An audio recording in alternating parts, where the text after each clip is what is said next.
Hi everyone, it's Chenzo from Reality Art Pod, here to talk about Deal or No Deal Island Season 2, Episode 4, titled Throw and Tell. Last week on Dondi, players dug in sandcastles, and at the Banker's Temple, Sentimental Man Rock made a bad deal and was sent back to his giant family. Before I dive in, if you like what I'm doing, don't forget to like the video and subscribe if you haven't. As always, my videos aren't meant to replace the original material, so if you missed the episode, I encourage you to seek it out on Peacock to enjoy and form your own opinion first. But let's dive into it. The players return to their camp in the rain. Maria Grace is out in the storm, flirting with Storm. Lachelle is on my wordplay vibe, advising her not to let Storm get her washed out to sea. The next day, Parvati advises CK not be so open with her hatred of Dr. Will. CK can't help it. Will wants to get her right back. Dixon is feeling insecure in the game and comes to his dad in the game, David, for comfort, which he gets. Storm and Maria Grace are flirting on the dock, where everyone can see them. It's basically a breakfast date. Will declares them a showmance. Seychelle tells us that the entire group are targeting the alliance, which she calls the family, that consists of Parvati, David, and Dixon, and somehow Maria Grace is also a target or part of the family. She's on the list. They head to their challenge, where Joe is wearing a leafy green shirt. Parvati is ready to square up with Ainsley in the AI arena. Joe asks them to rank each other based on threat level in a private survey. Then they head to the beach, where their faces are all on targets. Their targets have secret values assigned to them, up to $5 million,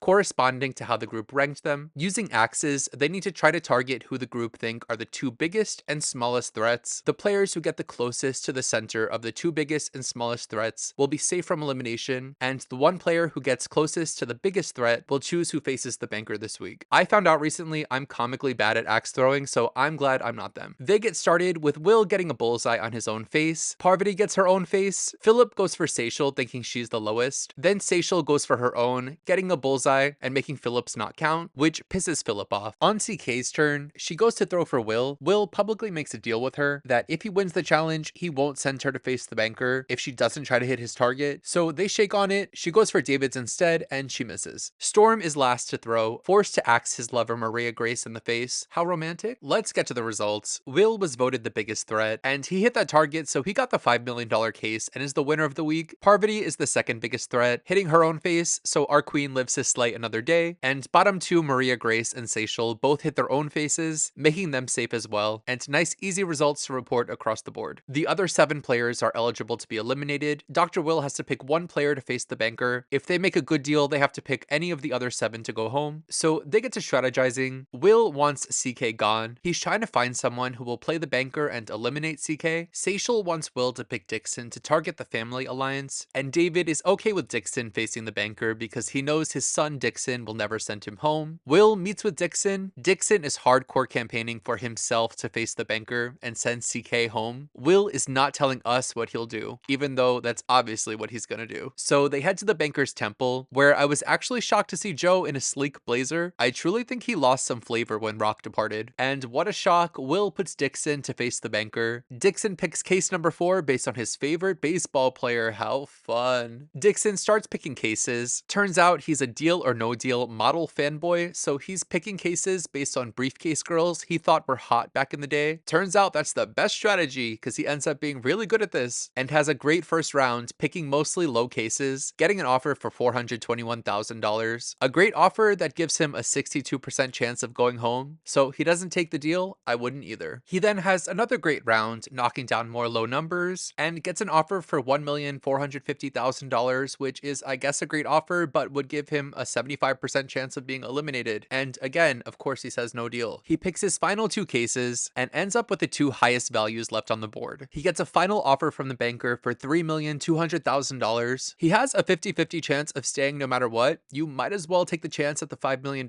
So he says no deal, which I think is the right call. Dixon opens his case, which does end up being the $5 million case, which is awesome. Dixon really ate that. What a gangsta. Dixon now has to decide who's going to leave the game. He announces he's a game player, he's made deals, and the best thing for him is to take out Storm. Dixon explains to us that he was never going to beat Storm at challenges. So we say goodbye to Storm, who Maria Grace and CK called Box of Rocks in the premiere. He goes on to be suspiciously visible in this episode. We should have known he was going home. He has this very brief romance with Maria Grace, which, though short-lived, is one of the more in-your-face showmances. Did they really need to kiss goodbye in the confessional? I need to know what show he really applied for, because it definitely wasn't this. I didn't need to see him on anything. I really thought CK CK was gonna be a goner here. And this was a big miss from Will, showing that I don't think he's got it like I think he thinks he's got it. I wouldn't be surprised if this move was heavily influenced by David and Parvati. This seems a bit wild for Lil Dixon to be completely doing on his own, but it's possible. It's very good for all of them to have CK still in the game coming after Will and as a target for Will. The trailer for next week is setting up this war, which seems to be Seychelle versus the family. I just don't know how strapped up Seychelle is against the survivors, even if she has Dr. Will as an ally. So I'm still feeling good about the game for the family heading into next week, but what do you think? Let me know in the comments. But that's all I have to say about this episode. The pot stands at $5,531,001. Luke's dollar perseveres. If you like this video, take a second to give it a like, subscribe so you don't miss the next one. I'll be back next Tuesday to talk more Dondi. I'm also here tomorrow to talk about the Challenge All-Stars 5, Rivals, and Thursday for the Traders Season 3. You can connect with me on social media. The links are in the description. Until next time, you know where to find me. Bye!